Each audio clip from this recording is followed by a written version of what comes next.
अलक्ष लक्ष लक्ष पाप लक्ष सार सायुधम ततस्तु जीव जंतु तंतु भुक्ति मुक्तिदायकम्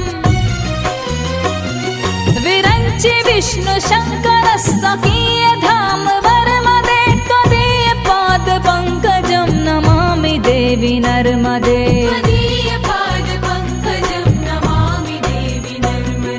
नमामि देवी नर्मदे।